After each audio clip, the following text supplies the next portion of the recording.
Hello everyone, thank you for being here. Bonjour à tous et à toutes et bienvenue d'être là pour partager ce moment spécial avec nous. Je m'appelle Caio et je suis donc le responsable Slow Food pour les pays d'Afrique orientale de langue anglaise. Avant de commencer, je tiens à remercier le Fonds Agroécologie, Agroecology Fund et donc toute l'équipe de Slow Food qui est en train de faire un sacré boulot pour organiser cette édition de Terra Madre Salone del Gusto. Alors, je voudrais inviter Nema pour la modération. Elle a quelques problèmes pour se faire voir en vidéo, mais elle va nous parler donc du sujet d'aujourd'hui. Elle travaille en Tanzanie, elle est dans le marketing et elle s'occupe des recherches sur le terrain de manière extensive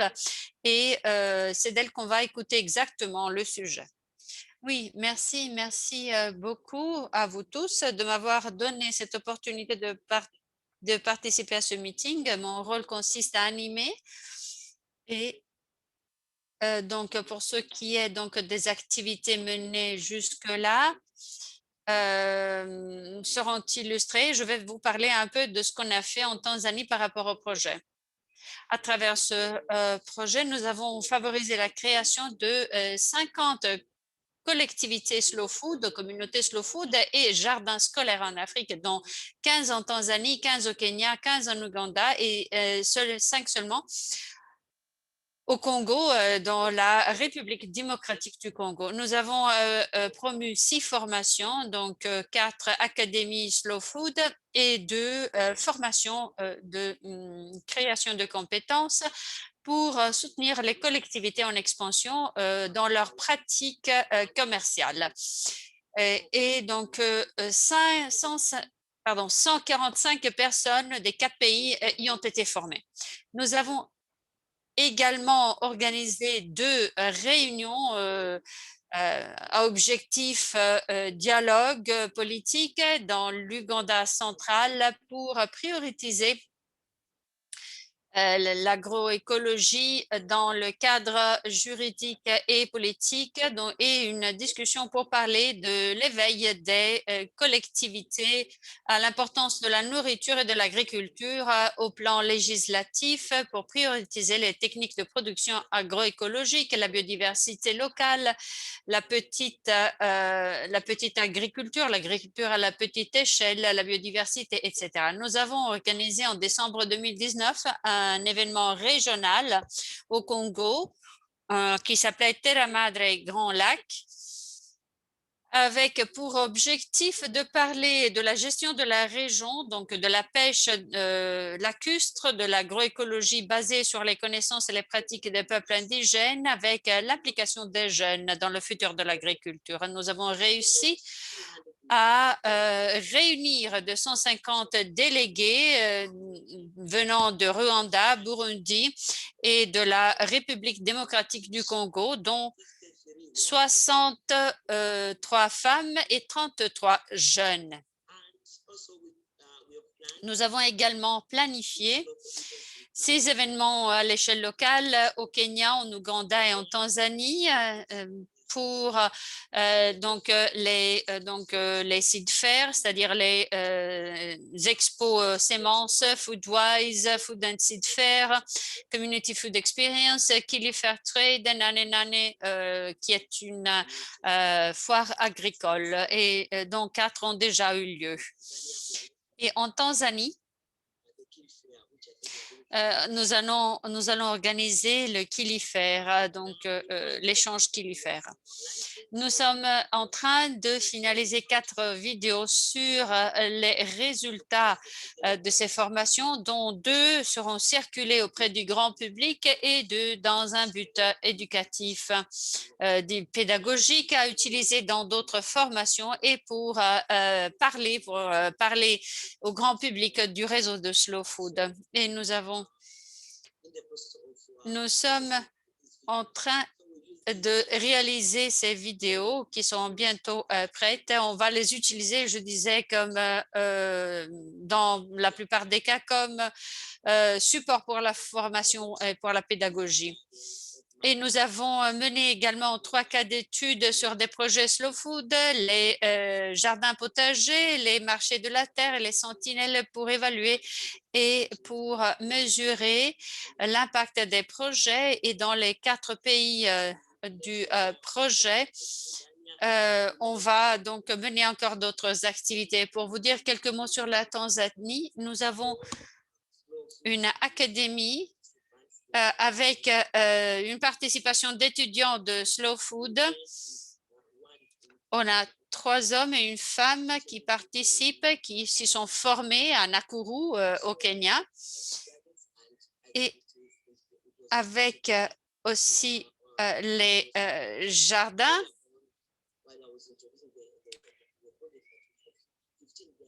On a développé le projet à la grande échelle. Tout cela s'est fait avec la création de potagers dans les écoles et au niveau des collectivités, de manière que les collectivités peuvent visiter ces potagers, s'inspirer.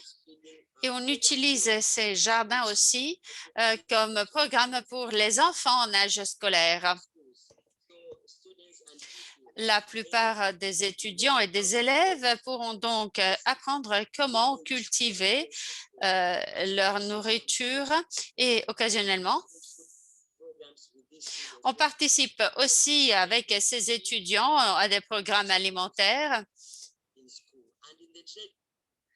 Et dans donc les foires comme le Nane Nane, on a mené des éditions à nos Moromoru où des membres de Slow Food ont participé pour attirer, comme il a été le cas, le plus grand nombre d'agriculteurs. On en a attiré 1000 à cette occasion-là. Donc, c'était un programme donc très ambitieux qu'on a mené, surtout en Tanzanie dans ce cas-ci. Merci beaucoup de m'avoir écouté.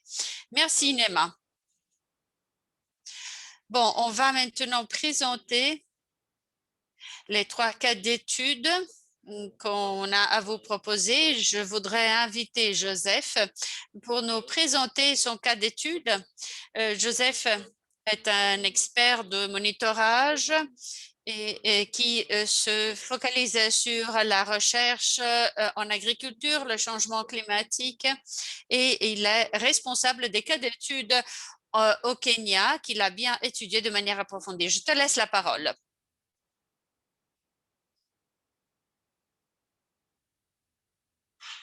Merci.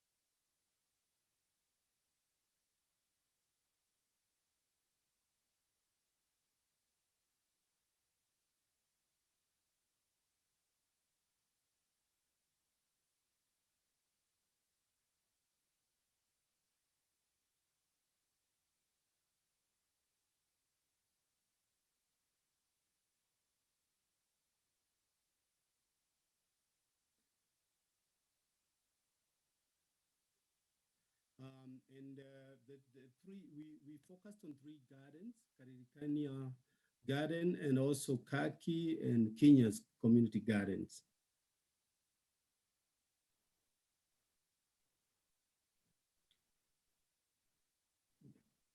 The study focused on 3 areas: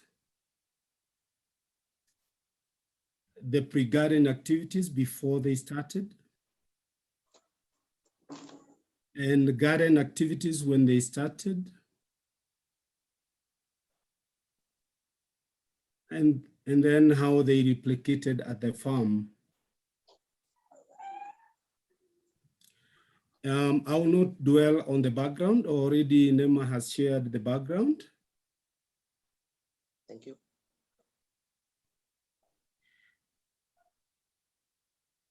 But what I want to mention is about Kenya. Kenya we were supposed to do a study on the slow food gardens. that's what I will be sharing the results of the food gardens.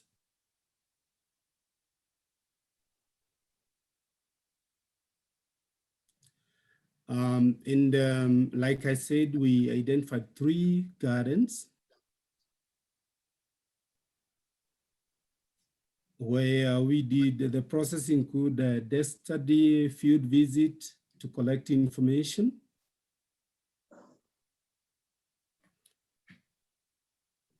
And our respondents were women, men, and youth, including leaders of the gardens and also convivium leaders. In total, we had 30 respondents who included... En total, on avait 63 des interviewés qui étaient des femmes, 27 des hommes.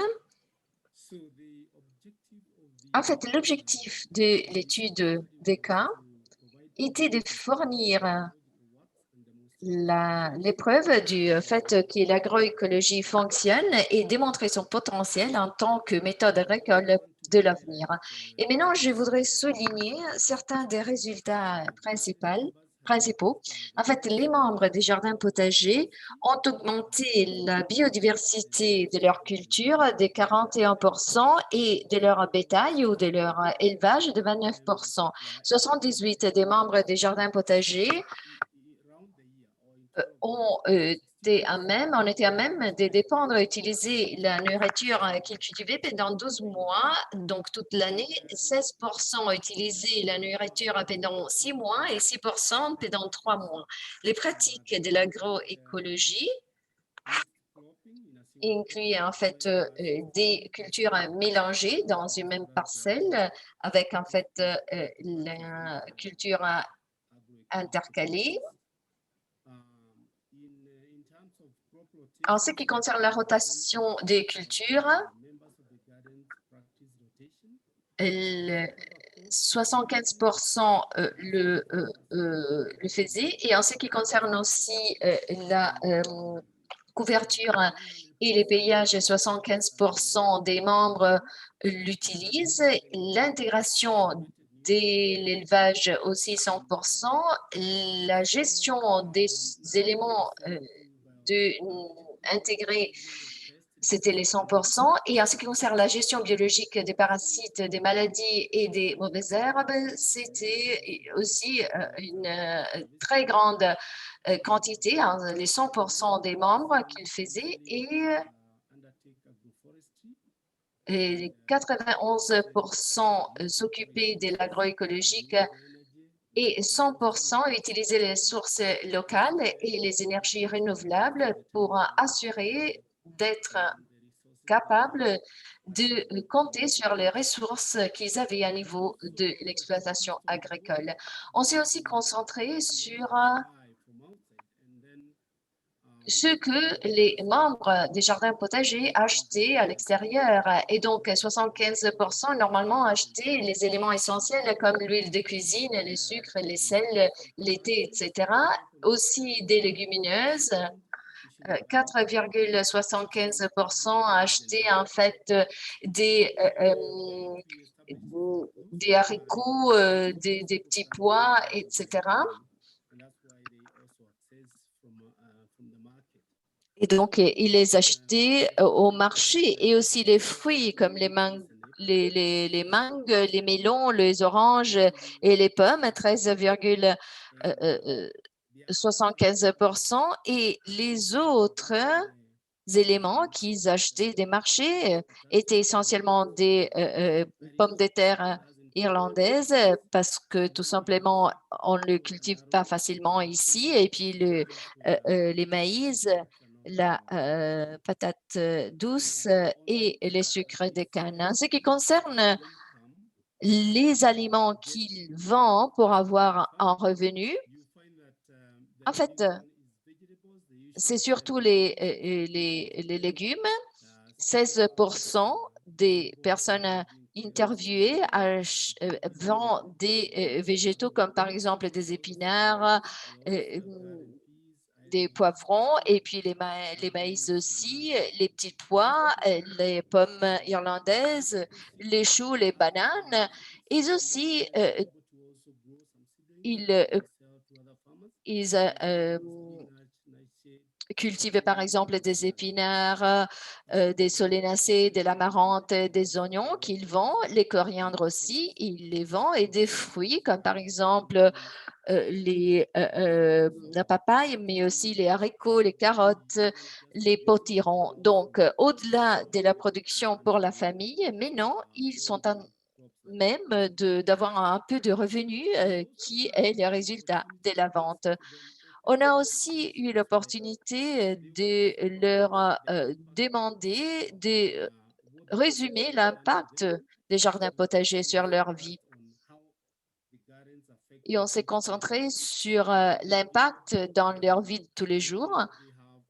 Et ils ont dit qu'ils ont adopté des régimes alimentaires plus sains, que les jardins soutiennent leurs conditions de vie, leur subsistance. Ils assurent leur indépendance en ce qui concerne les légumes et d'autres aliments, et ils continuent à avoir une éducation et de l'apprentissage. Ils peuvent aussi épargner de l'argent. Ils se tiennent occupés et donc éloignés des dépendances en termes d'abus de substances. Ils ont aussi développé une attitude positive envers l'agriculture. Et certains ont répondu aussi que la participation dans les jardins a amélioré leur santé et qu'ils ont appris des méthodes, des pratiques agricoles meilleures. Et aussi plus de revenus. Donc, en fait, on a parlé ici des changements des régimes alimentaires, l'habitude de partage, les changements de leur régime alimentaire, justement. Et ils ont aussi augmenté la biodiversité, les ressources. Ils ont eu l'opportunité d'échanger des visites. Et tout cela représente une très grande contribution dans ces processus. On a aussi interviewé une série de personnes qui travaillent dans ces jardins et les autorités aussi, par exemple, les ministères de l'Agriculture et aussi Pelum Kenya, les ministères de l'Agriculture, comme je disais, et Biovision Africa Trust, Lyon Club Cajou Central, les ministères de l'Agriculture et aussi les projets Go Economic Empowerment et SACPED Kenya. Ils ont déroulé toute une série d'activités, certains en termes d'éducation et de formation dans les différentes méthodes de production et de gestion. Et aussi, ils ont offert des orientations pour les jeunes. En Kenyas, dans ces potagers, la plupart des membres sont des jeunes. Et ils ont aussi appris à gérer un jardin potager et à produire des produits de l'agriculture. Ici, vous pouvez voir ce que les partenaires font aussi en termes de microfinance et l'atténuation de l'impact négatif des pratiques nuisibles agricoles. Et puis, aussi la conscience en ce qui concerne l'impact des substances nuisibles chimiques. Ils ont appris l'intérêt d'utiliser plutôt des produits naturels et un contrôle des parasites aussi biologiques, ce qui est très positif parce qu'il soutient leur travail. Donc, les jardins est une plateforme aussi où les parties prenantes peuvent fournir, peuvent prêter des services. Nous avons demandé aux partenaires de partager aussi toute une série de forces de ces jardins potagers et voilà les résultats. Donc, le fait d'être propriétaire de la terre, le fait qu'ils ont reçu une formation sur les différentes pratiques que maintenant ils sont en train de comprendre et de partager avec d'autres agriculteurs aussi, ce qui est émergé de façon plutôt claire. Et tout cela est positif et il a amené à une très bonne interaction. Ils comprennent la mission qui est la leur et donc ils sont en train de bien réaliser les activités. Et nous avons aussi demandé aux partenaires de partager ce qu'ils ont intention de faire à l'avenir. Et si vous voyez, en fait, les partenaires ont l'intention de approfondir la commercialisation avec les autres membres. Ils ont aperçu aussi les potentiels de se mettre ensemble, de former des consortiums où ils peuvent être plus forts en termes de commercialisation. Ils ont l'intention de continuer à prêter des services d'éducation pour assurer aussi la diffusion des produits issus de ces jardins.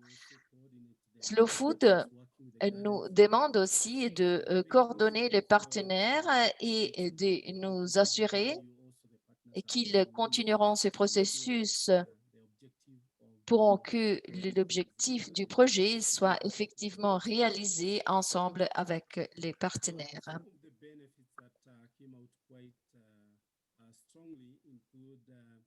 Certains avantages qui sont ressortis de manière plutôt forte sont donc la capacité d'avoir un revenu, un emploi, avec la vente de 75% des légumes et 20% d'animaux, notamment des poulets et des lapins. Et puis, ça a amélioré aussi la biodiversité agricole de manière plutôt fondamentale. On a amélioré la situation de 41%. Et on a 31 variétés locales alimentaires, ce qui les aide beaucoup. Et ils arrivent de la sorte à s'alimenter au foyer de manière indépendante.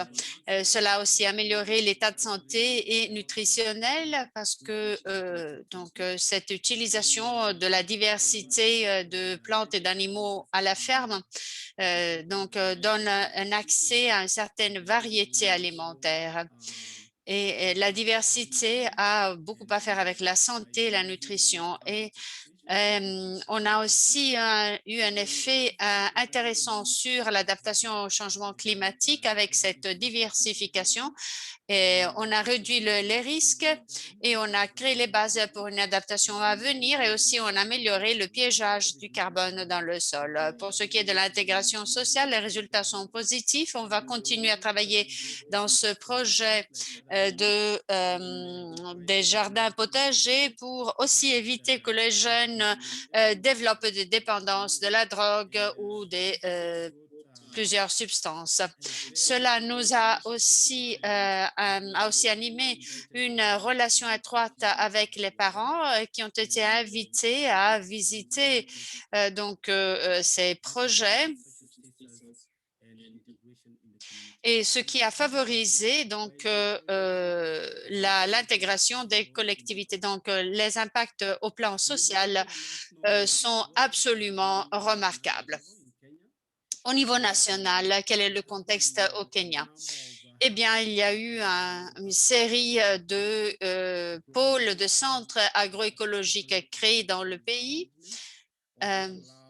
qui sont gérés de manière participative et donc il y a des apprentissages qui se font entre partenaires avec la promotion de la sécurité des semences et alimentaires.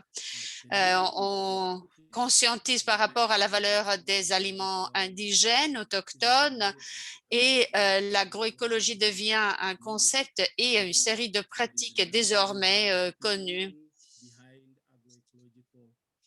parce que la population est déjà rangée derrière cette notion d'agroécologie et d'agriculture écologique. C'est devenu un peu aussi la mode. Donc, pour ce qui est de l'espace possible de développement ultérieur, eh bien, le Kenya a signé l'agenda 21 adopté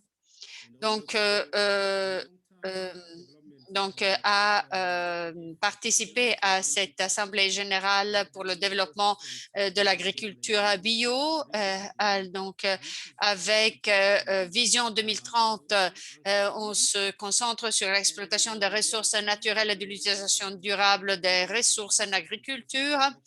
Et on s'est rendu compte que l'agriculture à fort taux d'intrants et avec une utilisation très forte des ressources ne peut pas assurer une augmentation des rendements. Et donc, on propose des alternatives viables pour assurer la sécurité alimentaire et la nutrition. Il y a plusieurs politiques qui nous aident à faire cela, à aborder notamment les questions d'agroécologie, par exemple la politique de sécurité alimentaire et nutritionnelle nationale, la politique sur le bétail national et celle sur les forêts.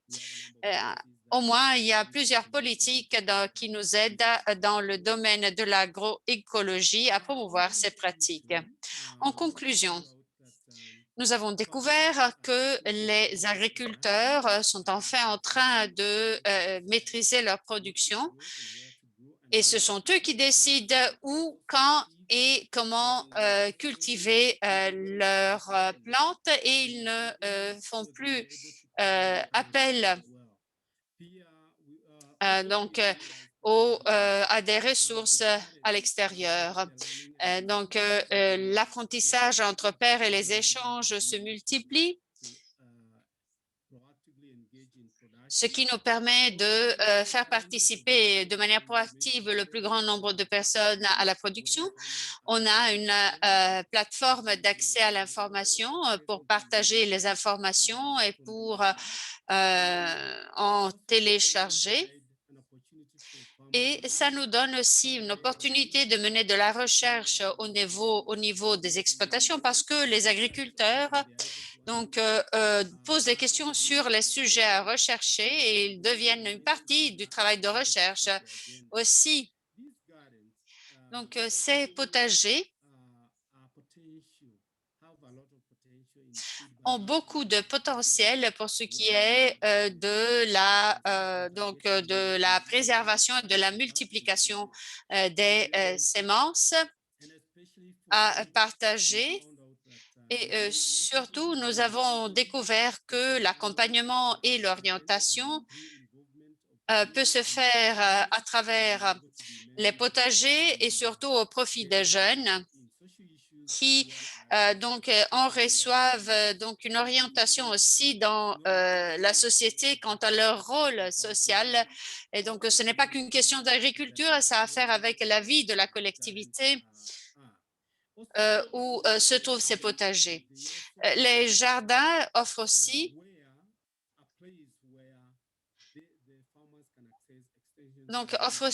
un lieu où on peut apporter des services de conseil en agriculture au profit de toutes les parties prenantes. Les jardins potagers permettent aussi aux agriculteurs de bien gérer leurs ressources au niveau du foyer, leur apportent des méthodes de cultivation meilleures et des manières conviviales d'apprendre et aussi leur donnent la possibilité des moyens de subsistance. Les pratiques et les pratiques ont été améliorées parce que les pratiques sont faciles à apprendre. Les personnes n'ont qu'à comprendre comment les mettre en œuvre et comment utiliser les technologies et les pratiques qui leur sont proposées. Et donc, une approche très pratique et avec des initiatives à plusieurs niveaux qui sont adaptées aux jeunes, tout comme aux personnes plus âgées. Et en même temps, on s'est rendu compte que l'initiative agroécologique est quelque chose qui permet à ces personnes de se donner les moyens d'accéder à un revenu durable ou à des moyens durables. Nous recommandons que ce travail de la part de Slow Food sur la réalisation des potagers doit monter en puissance là où cela n'a pas encore été possible. C'est une approche fiable qui va assurer donc l'alimentation et la sécurité alimentaire. Et ceux qui rentrent sur le marché, il y en a qui s'approchent maintenant du marché, ils doivent donc construire leur capacité, leurs compétences entrepreneuriales et on s'est rendu compte qu'il y a aussi d'autres opportunités qui sont imaginables qu'on appelle Agro-Business Enterprises dans un cas particulier à Kaki. Le potager se trouve à côté d'une zone urbaine où ce qui reste du marché local, on peut le réutiliser pour en faire de l'humus, du compost. Et il y a aussi... Et donc, ils sont non seulement capables d'utiliser ce compost dans leur potager, mais ils sont en train de monter des petites activités pour produire du compost à vendre. Alors, ça, c'est une autre partie importante du marché agroécologique qui pourrait se développer, qui pourrait être mise en place avec beaucoup de retombées positives. Merci beaucoup. Merci. Merci, Joseph. Thank you, Joseph.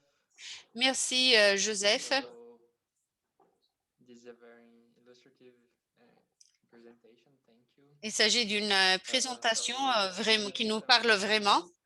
Il nous reste 5 minutes pour des questions éventuelles. S'il y a quelqu'un qui veut en savoir plus par rapport au potager, au cas d'étude qu'a illustré Joseph.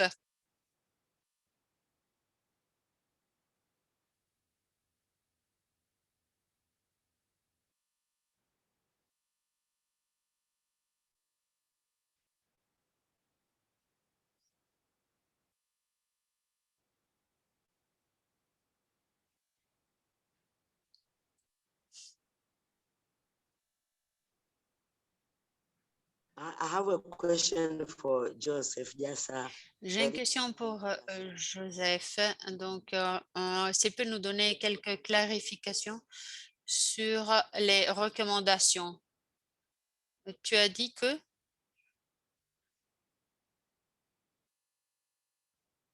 qu'il faut un renforcement des capacités, des compétences sur les questions économiques sur le marché.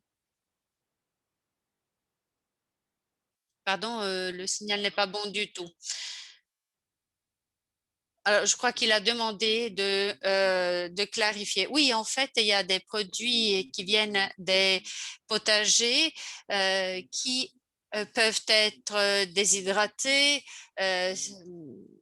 séchés ou bien salés, ou bien encore, ils peuvent être conservés d'autre manière pendant une période, une durée de vie plus longue. Et voilà. Donc, on s'est rendu compte que lorsque on dépend des pluies. Il y a souvent beaucoup de production pendant la saison des pluies et très peu de production à un autre moment.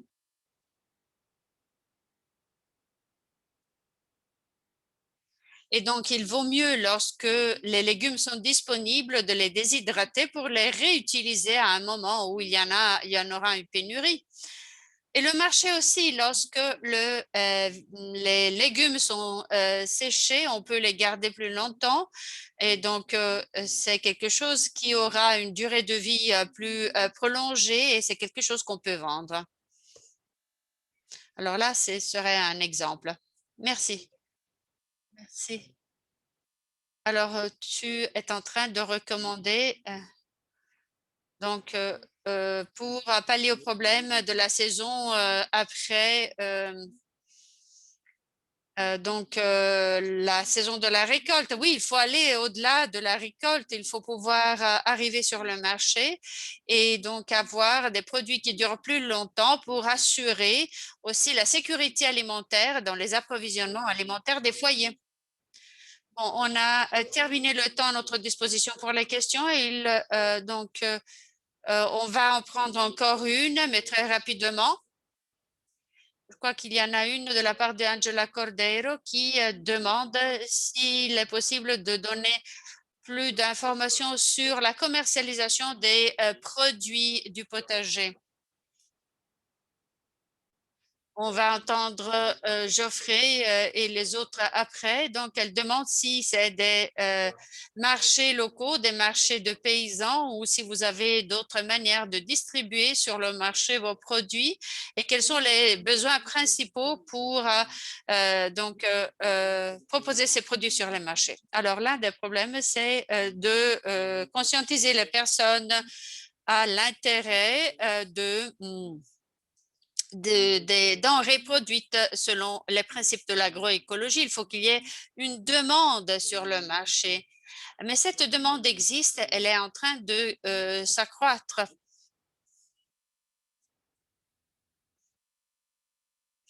Mais c'est une question donc d'accéder aux niches du marché avec ce qu'on a proposé.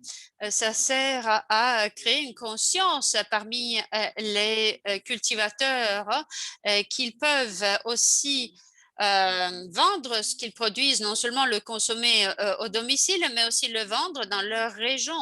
Au Kenya, il y a une demande croissante de denrées bio. Et donc, c'est une question de conscientiser et de trouver les bonnes connexions pour diffuser ces produits auprès d'un public qui est de plus en plus demandeur. Merci beaucoup, Joseph, de cette présentation. Et maintenant, je présente Geoffrey. On va passer à l'Ouganda.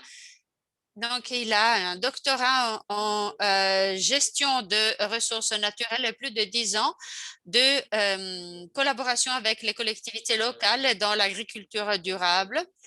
Il a 2 cas d'études à proposer en Ouganda. Alors, je te laisse la parole. Merci. Merci Caillou de ta présentation.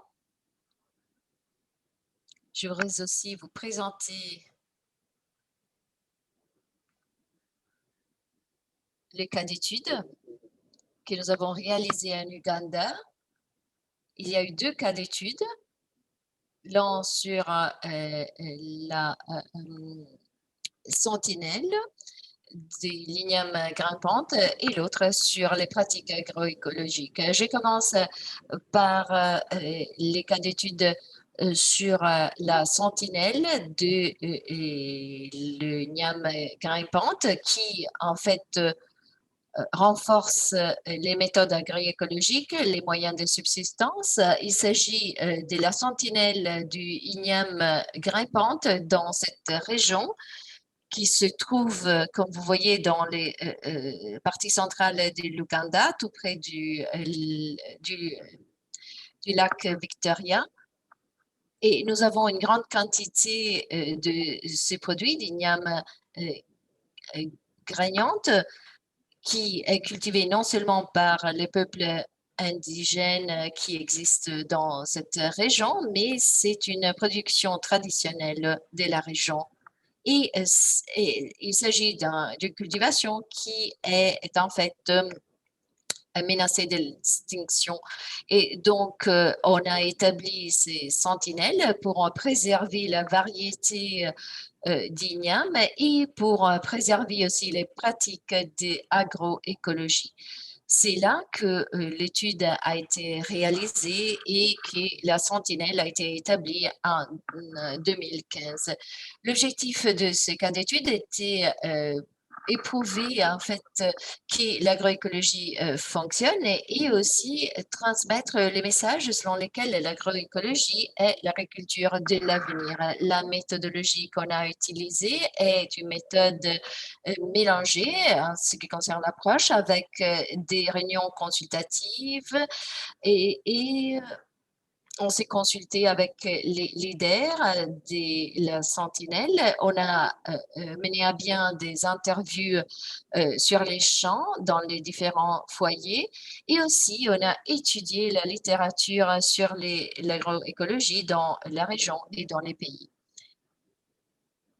Donc, on a aussi examiné les caractéristiques démographiques des familles dans cette région de la Sentinelle. Il y a une très grande participation des femmes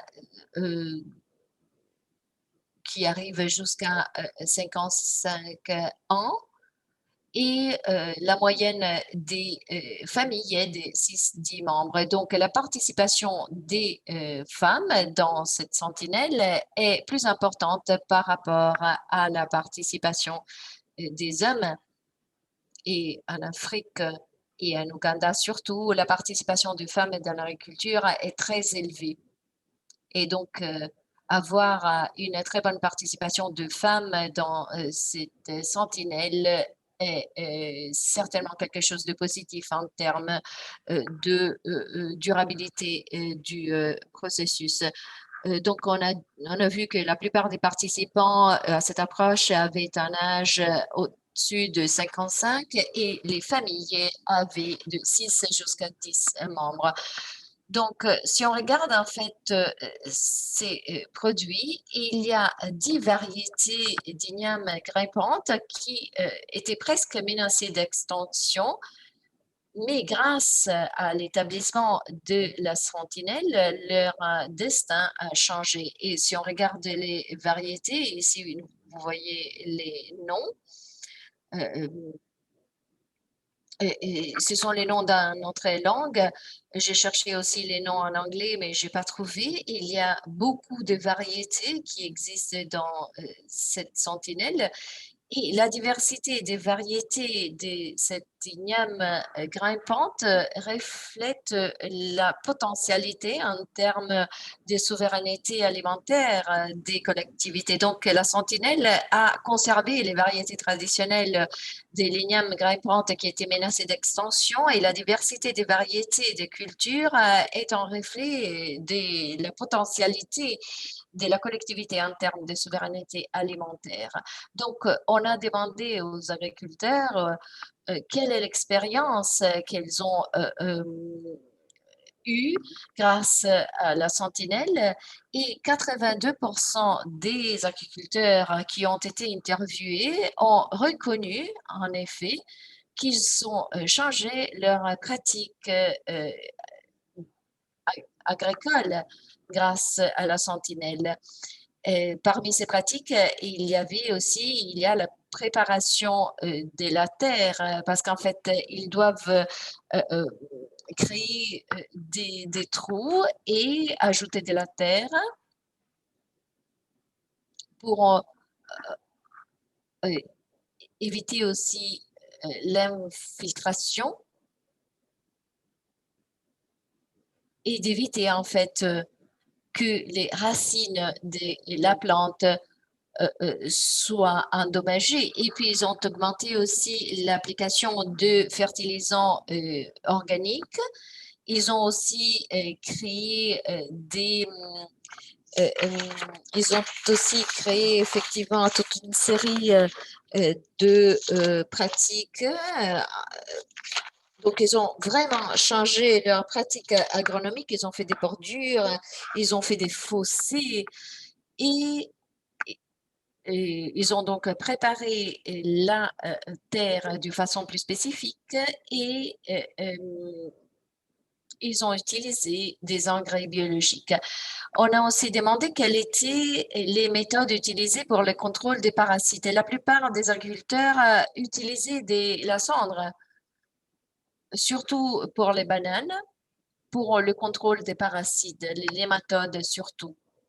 Et des agriculteurs nous ont dit aussi que pour maintenir sous le contrôle les parasites, ils plantaient toute une série de cultures parce qu'en fait, il y a certaines cultures qui attirent des insectes tandis qu'il y en a des autres qui sont répulsives.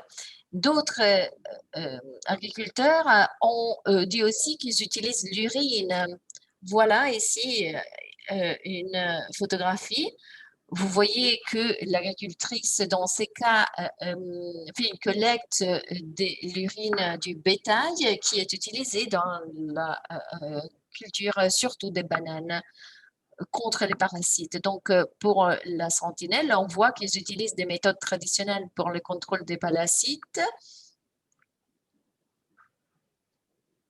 ce qui est positif pour une gestion respectueuse de l'environnement et pour la conservation, pour éviter aussi la pollution du sol et de l'environnement en général.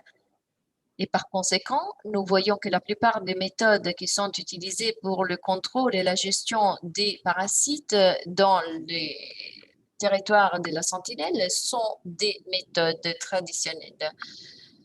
Donc, quels ont été les bénéfices de cette approche agroécologie? Voilà une question qu'on a posée aux agriculteurs et la plupart d'eux ont dit qu'il y a eu une augmentation des rendements. 57% des agriculteurs qu'on a interviewés nous ont parlé de cette augmentation des rendements et 22% des agriculteurs nous ont dit qu'il y a eu des améliorations aussi en termes de fertilité du sol. Et des agriculteurs nous ont parlé aussi d'une augmentation de revenus du foyer et aussi la disponibilité d'humidité pour les sols. Et cela a été possible grâce au fait qu'ils ont planté des arbres et tout cela réduit l'exposition au soleil. Donc, cette approche agroécologique a augmenté en fait les rendements. L'agroécologie a comme principe aussi assurer qu'il y ait une protection de l'environnement d'une façon durable et par conséquent, on a demandé aux agriculteurs quelles étaient les activités qu'ils réalisaient pour augmenter la durabilité et la soutenabilité.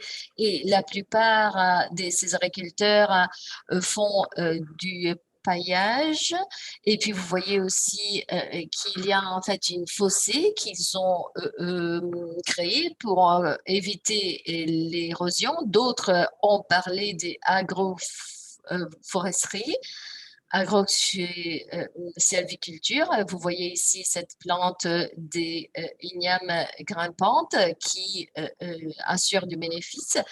D'autres, par contre, font des bordures. Donc, avant de planter les ignames, et ici vous voyez les racines de la plante qui grimpe après sur l'arbre. C'est pour ça qu'on l'appelle grimpante, parce qu'elle grimpe sur les trilles. Il forme ces bordures, il crée ces bordures qui ont l'effet de contrôler l'érosion sur le long terme.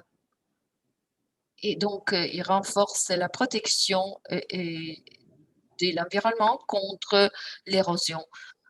D'autres agriculteurs qui ont du bétail, qui ont des animaux, réalisent l'intégration avec les bétails ou l'intégration avec les légumes, et ce qui aide la fixation de l'azote. Donc, ils utilisent des méthodes traditionnelles agricoles et à travers l'agro-saliculture, les bordures, les fossés, les peillages pour améliorer la fertilité du sol et la protection des écosystèmes à niveau hydrique aussi. On a demandé aussi aux agriculteurs ce qu'ils avaient appris en termes de techniques et connaissances, et la plupart ont reconnu qu'ils avaient appris en matière d'agro-sylviculture et des créations des bordures, des fossés, des gestions du sol et de l'eau, du paillage, des rotations des cultures et des contrôles et gestion des parasites. Donc, les agriculteurs apprennent des techniques sur l'agro-sylviculture, la formation des fossés et des bordures, etc. On a demandé aussi aux agriculteurs quel a été l'impact de l'approche agroécologique des lignums grimpantes sur la sécurité alimentaire, la souveraineté et leurs moyens de subsistance. Et la plupart nous ont dit qu'après avoir été intégrés dans la sentinelle, leur production d'aliments a augmenté de 40%. Donc, une augmentation de 40% de la production alimentaire. Et grâce à cette augmentation, ils peuvent aussi vendre une partie de leur production, tandis que ce qui n'est pas vendu est utilisé pour leur subsistance.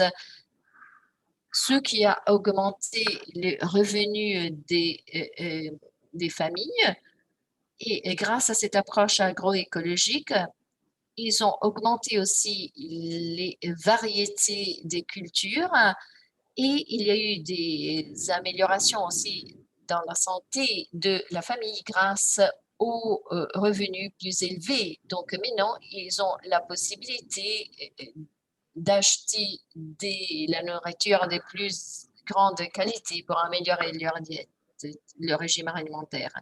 Donc, il y a eu une augmentation en termes de sécurité alimentaire, souveraineté et revenus. Dans cette approche, un élément qui est important, un défi pour les petits agriculteurs, c'est en fait le manque de capacité de formation. C'est pour cela que Slow Food offre de la formation à ces petits agriculteurs pour la production. Donc, on a demandé aux agriculteurs quel type de formation ils avaient reçu et la plupart nous ont dit qu'ils ont participé à la formation sur les pratiques agronomique, la gestion de l'eau et du sol et aussi la valeur ajoutée, la commercialisation et l'élevage. On leur a demandé aussi quels ont été les avantages de cette formation et la plupart ont répondu que l'exposition à ces connaissances et le partage des connaissances a été très important. Et en fait, les agriculteurs ont visité les autres fermes et tout cela a augmenté leurs connaissances sur les méthodes agricoles. Et puis 31% nous ont dit aussi qu'ils ont appris à mieux gérer les sols et les cultures et aussi en termes de régime alimentaire. Les agriculteurs ont reconnu que leur régime alimentaire s'était évolué. Donc, la connaissance et les partages de connaissances et les visites sur les champs ont augmenté vraiment la valeur de la filière de l'igname grimpante.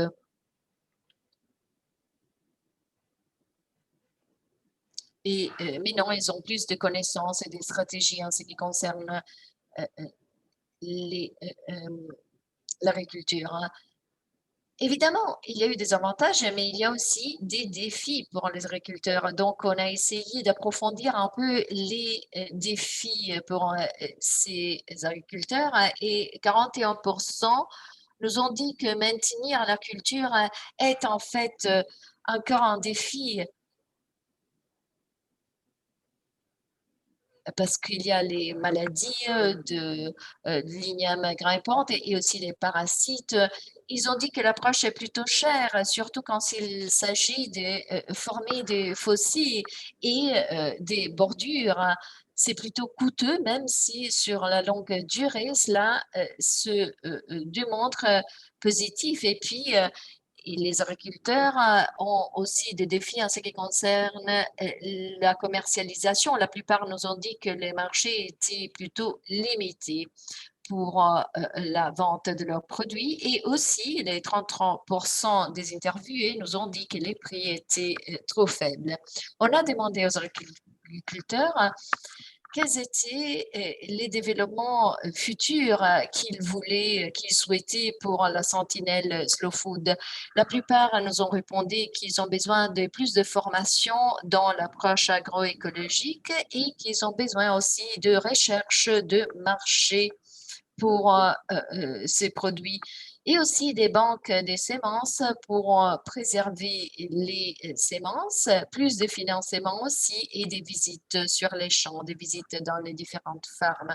Donc, ils ont dit que des banques des semences devraient être établies dans la sentinelle pour assurer une bonne conservation des différentes variétés locales endogènes qui sont menacés d'extinction et puis augmenter les marchés et encourager la commercialisation collective pour augmenter le pouvoir des négociations et les ventes des agriculteurs. Parce qu'évidemment, s'ils pouvaient agir d'une façon collective, ces agriculteurs pourraient avoir un pouvoir des marchandages plus élevé aussi, assurer la valeur ajoutée de la filière de l'igname grimpant et des autres produits était aussi un souhait de ces agriculteurs. Donc, conclusion.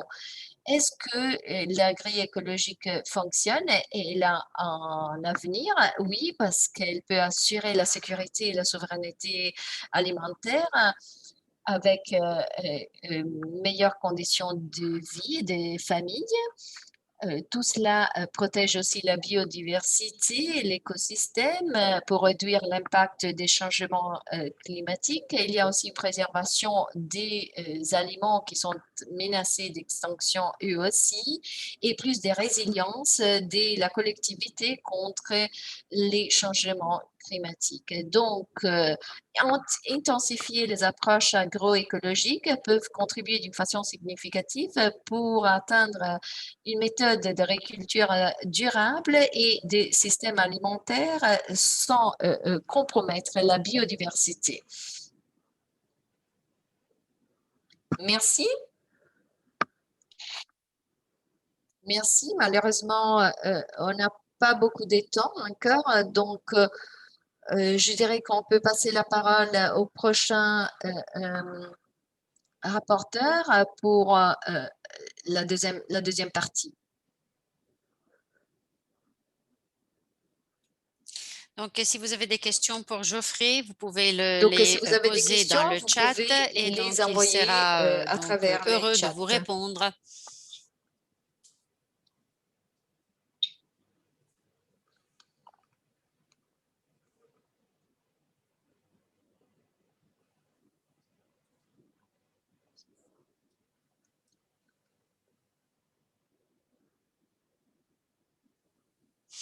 Est-ce qu'il y a des questions pour Geoffrey?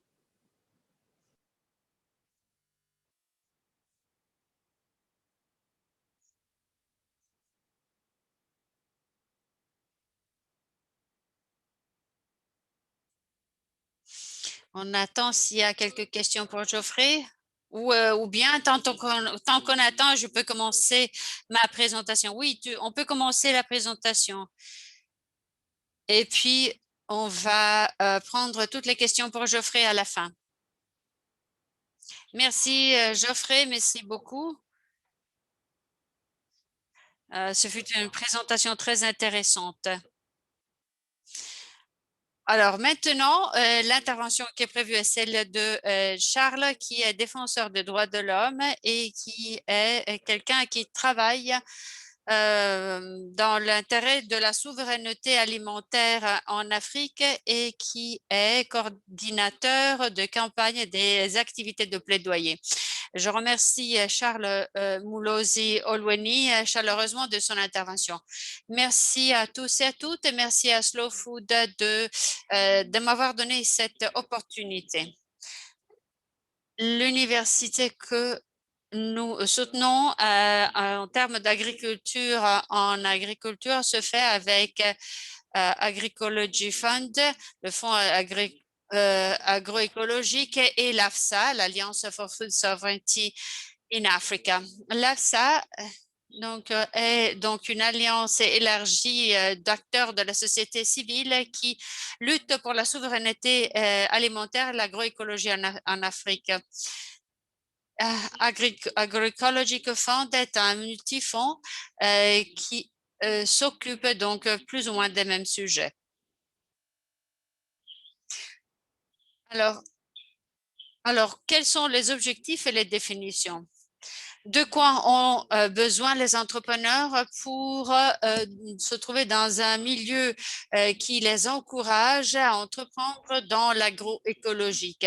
Et quels sont les soutiens financiers et non financiers dont ils vont avoir besoin? Alors, ça vous répond un peu déjà aux questions qui ont été posées auparavant. Donc, l'importance de la subsistance des agriculteurs doit être soutenue par cette stratégie essentielle. Il faut travailler sur l'écologie et les principes agroécologiques. Et donc, il faut fournir une alternative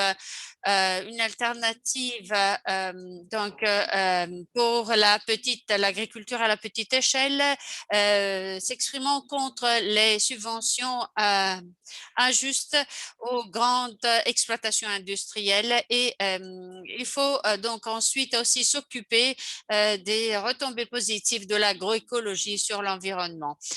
Alors, dans la première phase de notre projet qui s'est étendue entre 2020 et 2021,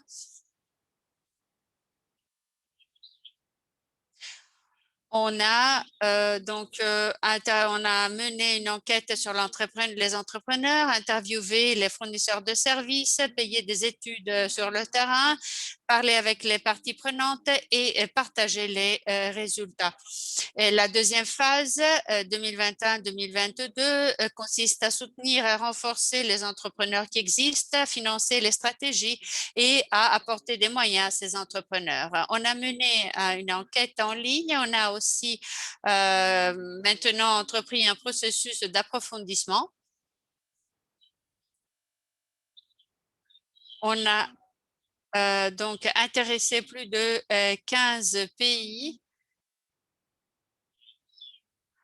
On a reçu des réponses à nos enquêtes de la part de 68 personnes. La plupart étaient des agrégateurs, des petites exploitations ou bien des transformateurs qui desservaient les marchés locaux. À peu près 20% étaient des grands agriculteurs ou exportateurs. Donc, vous voyez à l'écran donc le partage, la ventilation des personnes qui ont répondu, 12 au Kenya, 5 au Kenya, 2 en Tanzanie, etc. Et là, je passe directement aux résultats. Donc, il y a des sources de soutien non monétaires et monétaires. Vous avez des groupes, des économies personnelles de groupes, ensuite des fonds qui ont été offerts, des prêts bancaires et des prêts à intérêt minimum. Les non monétaires contemplaient de l'assistance technique en agriculture, des services de conseil entrepreneurial et la formation pour accélérer donc l'essor entrepreneurial. Alors, on a demandé ce qui avait bien marché pour ces personnes dans l'accès aux capitaux et au marché.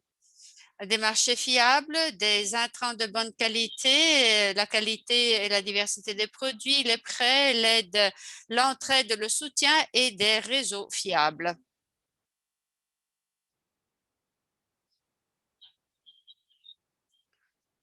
Alors ça, c'est la partie qui a concerné l'enquête dans au dernier trimestre de 2020.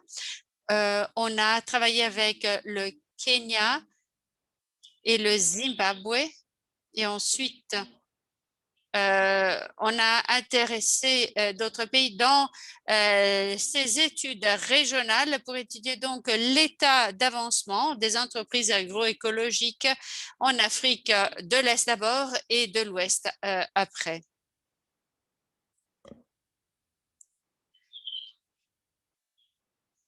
Donc, on a partagé des observations, tout comme au début, dans cette évolution de la région africaine. Les entreprises en Afrique de l'Est étaient surtout des entreprises agroécologiques de petite taille et des coopératives pour les marchés locaux. Et les produits étaient des huiles et des épices, des légumes, des fruits, le café, le thé, le poisson, le coton, le miel, les semences et les plantains.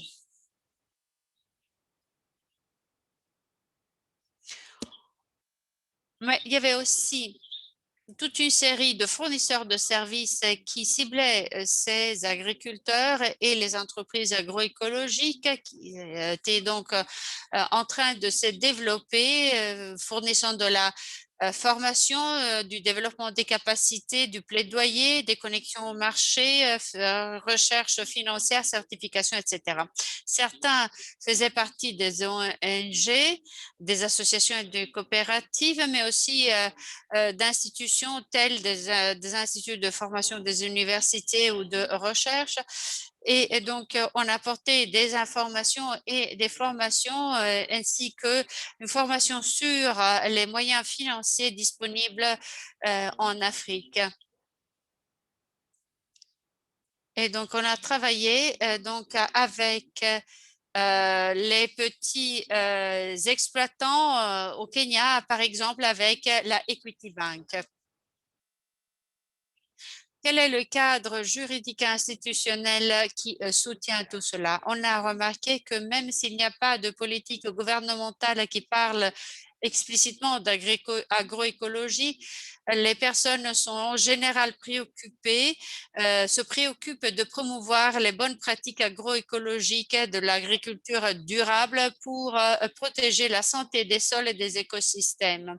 Les engagements politiques envers une gestion durable de la terre, de l'eau et des sols, donc quelque chose qui est très proche de l'agroécologie. Les pratiques agroécologiques les plus répandues sont l'agriculture bio, mais il existe des contradictions à l'intérieur des politiques du gouvernement même qui soutiennent l'agroécologie et celles qui sont plutôt Green Revolution avec la modernisation de l'agriculture en utilisant des semences hybrides, des fertilisants et la mécanisation poussée. Donc, l'agroécologie a été promue par les ONG et il y a des lois qu'on n'aura pas le temps de passer en revue qui ne soutiennent pas forcément l'agroécologie, mais qui contiennent des éléments qui y font appel.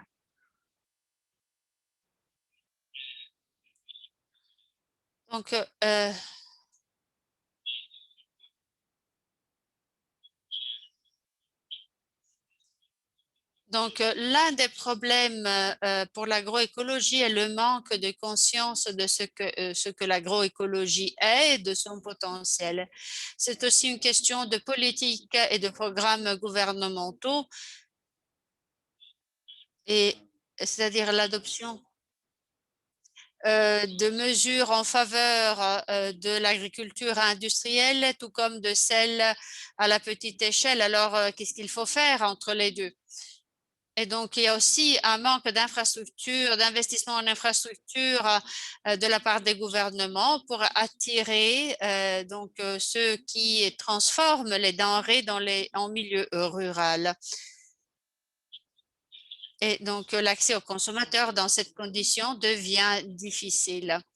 Et la plupart du soutien à l'agroécologie dans la région se fait à travers les bailleurs de fonds et il n'est pas suffisamment élargi d'un pays à l'autre. Les problèmes d'accès au marché et aux outils financiers et de conseil sont nombreux. Il y a des débouchés limités pour les produits bio, surtout dans les milieux urbains à haut revenu. Et les marchés sont au contraire envahis par des aliments produits en série et à bas prix qui font une concurrence incorrecte.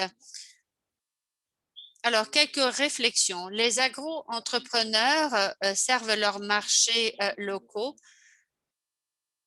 la plupart dans leur propre territoire avec des frontières très, très bien définies. Donc, ils sont vraiment à l'échelle très, très locale. Et ils finissent par faire confiance, par s'appuyer à leurs propres économies personnelles ou en groupe. Il n'y a pas vraiment de recours aux moyens financiers. Et ces marchés territoriaux sont très diversifiés et les aliments qui sont proposés sont plus nourrissants. Et c'est aussi une question de sécurité alimentaire. Et le soutien venant de l'extérieur met en exergue la production plutôt que la transformation. Alors, quelques réflexions. Alors, je vous en laisse quelques-unes pour votre réflexion. C'est donc, on a 3000 personnes dans les collectivités, dans les sous-régions qui participent à cette démarche. Les agro-écopreneurs apportent des intrants de haute qualité. Il y a un moyen de favoriser l'accès au marché qui reste pour le moment insatisfaisant.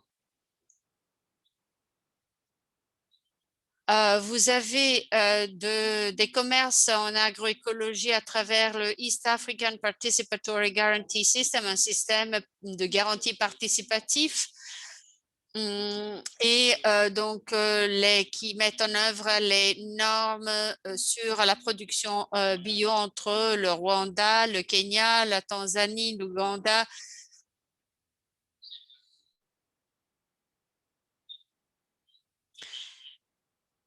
Et la production bio se fait à travers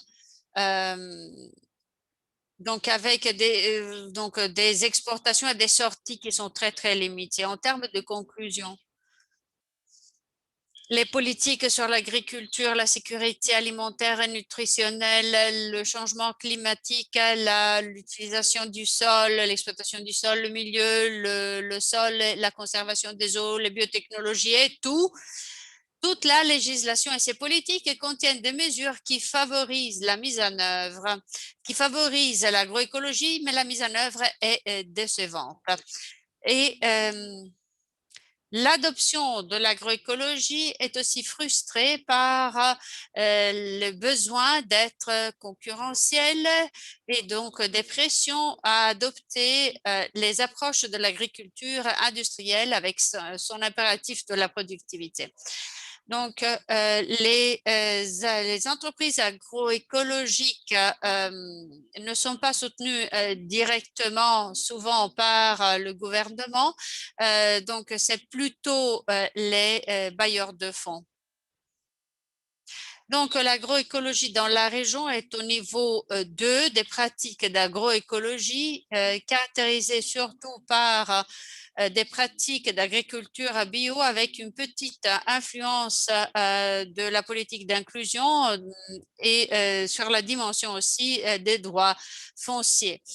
La prédominance des bailleurs de fonds et donc des entités non gouvernementales amène à faire en sorte que on se concentre surtout sur la formation, le développement des capacités, le plaidoyer dans l'action vers l'extérieur.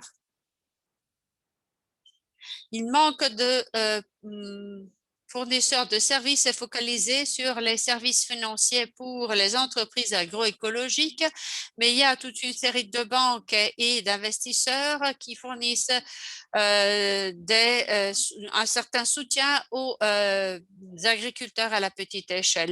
Les conditions d'accès au financement, par exemple, sont 2-3 ans d'existence et 8 millions de dollars de revenus. Il y a des interactions transfrontalières de la part des acteurs de l'agroécologie qui se concentrent sur le renforcement des capacités, la formation, le réseautage et l'apprentissage. Il y a un potentiel de commerce régionaux et transfrontaliers, mais ce qui est frustré par des barrières qui ne sont pas forcément tarifaires, mais qui augmentent le coût de la production. Recommandation, l'utilisation de programmation régionale et transfrontalière pour la promotion de l'AE à travers la création, une conscientisation, un renforcement des opportunités, renforcement des capacités et donc des politiques pour améliorer donc la capacité de saisir les opportunités. Le renforcement de capacités devrait être renforcé avec une mobilisation politique.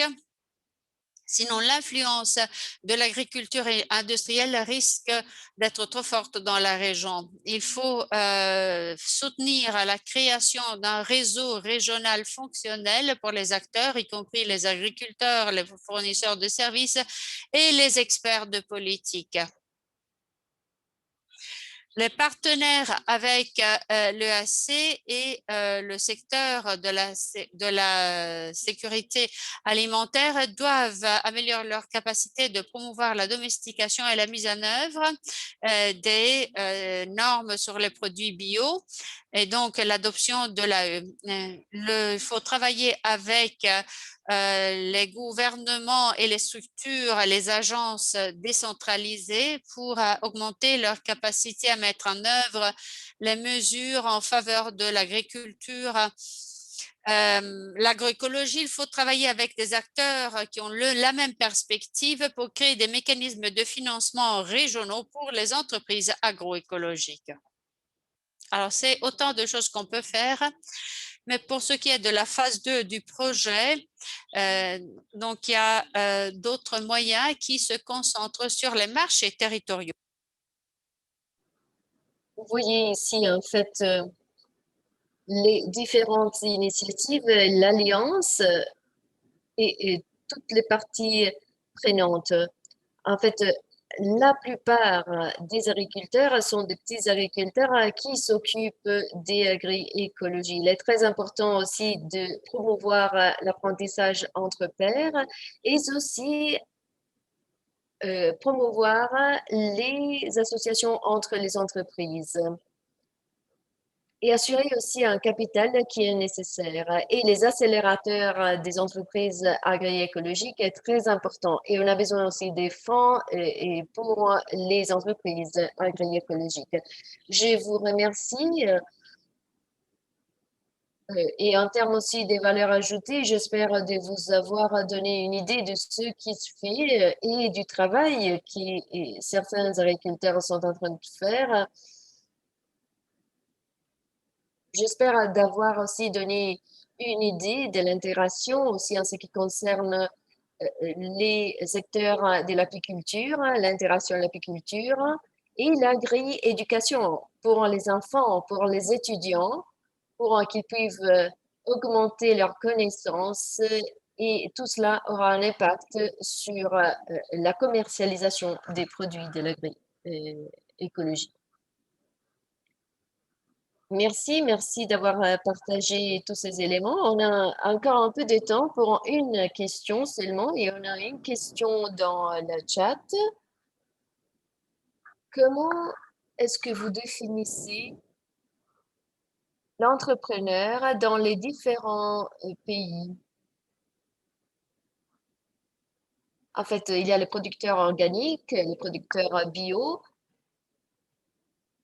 Et donc, on vous demande en fait quelle est la définition de l'entrepreneur. L'entrepreneur, évidemment, dans le secteur de l'agroécologie. Merci, c'est une question très intéressante. L'un des éléments que nous considérons en tant qu'élément très important, ce que les entreprises agroécologiques, parce qu'effectivement, on s'occupe de toute la chaîne de la valeur, donc la production, la distribution, la commercialisation, etc. Il y a un élément qui est très clair, les potentiels d'avoir l'organisation de ces entrepreneurs en termes de fermes ou en termes de groupes. Bon, il s'agit d'une possibilité plutôt limitée pour l'instant. Pour l'apiculture, par exemple, on a vu la possibilité d'intégrer des différentes activités. Donc, on revient à la définition des entrepreneurs. Il y a des différents niveaux, les niveaux de la famille, les niveaux de la collectivité.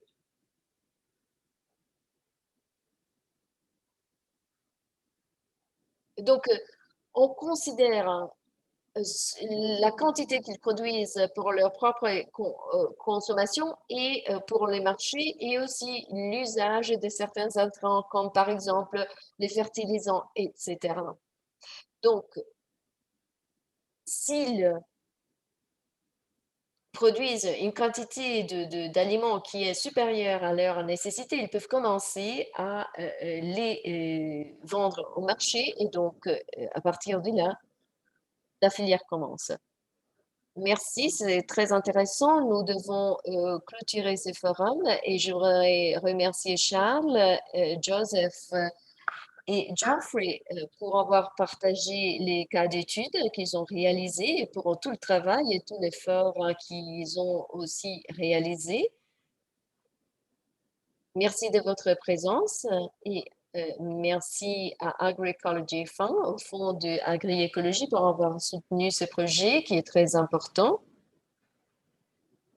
Merci à tous les participants aussi. Merci Caillou. Merci de nous avoir invités. Merci.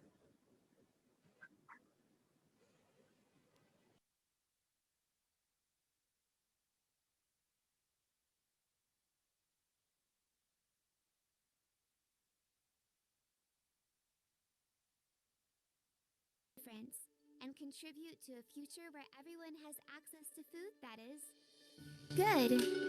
Eating must be a pleasure for everyone. We all have a right to food that is healthy, natural, fresh, and seasonal. Clean. Being aware helps us to choose food that is good for our health and the health of our planet. Fair.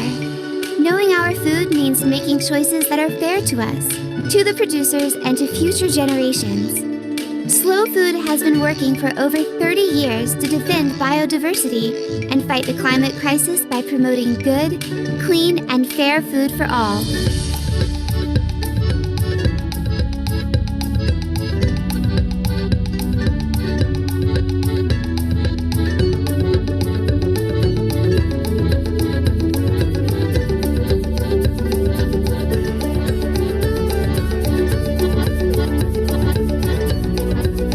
Support Slow Food.